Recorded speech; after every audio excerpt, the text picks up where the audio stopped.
नमस्कार। तैयारी में जुटे सभी साथियों का बहुत बहुत स्वागत है।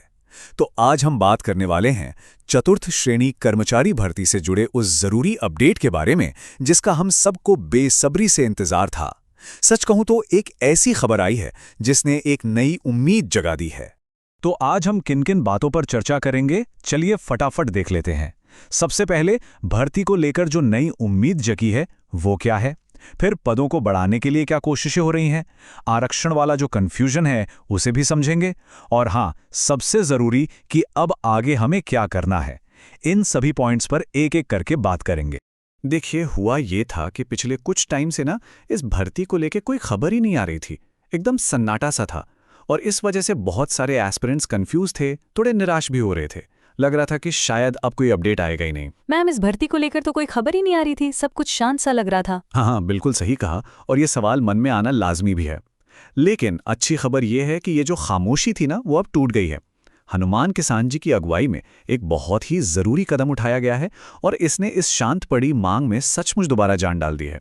और ये जो अपडेट है ना, वो सीधा इस स्लाइड पर देखिए। ये कोई छोटी मोटी बात नहीं है, ये सीधे हनुमान किसान जी का ही बयान है जो ये कंफर्म करता है कि पदों को बढ़ाने की मांग अब ऑफिशियल तरीके से आगे बढ़ चुकी है।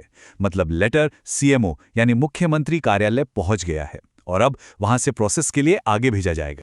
तो सवाल ये उठता है कि ये पूरी प्रक्रिया है क्या, मतलब ये लेटर आगे कैसे बढ़ेगा, इसका ऑफिशियल रास्ता क्या है। चलिए इसे स्टेप बाय स्टेप समझते हैं ताकि कोई भी कंफ्यूजन बाकी ना रहे। अच्छा, इस स्लाइड से पूरा रास्ता एकदम क्लियर हो जाएगा कि इस लेटर की जर्नी क्या होने वाली है।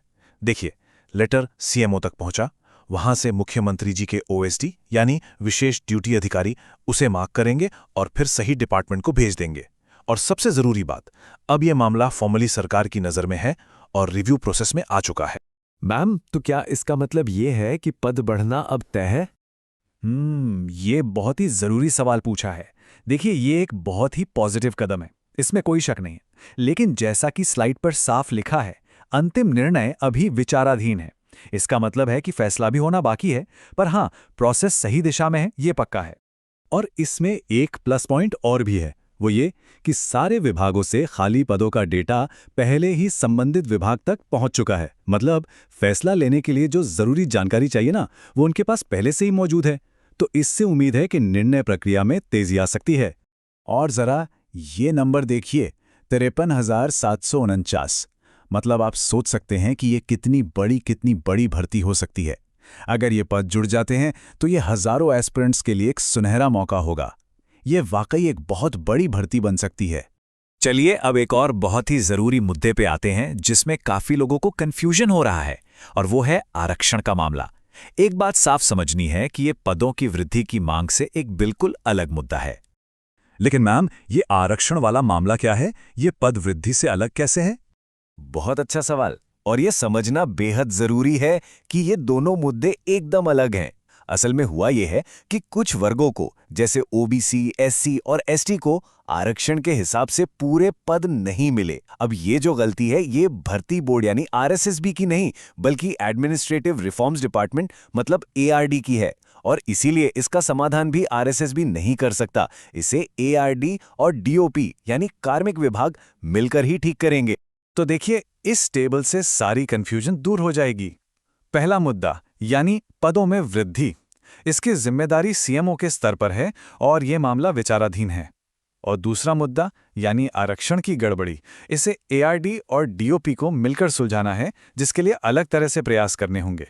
और हाँ, इसमें हिम्मत हारने वाली कोई बात नहीं है, क्योंकि हमारे सामने एक उदाहरण भी है।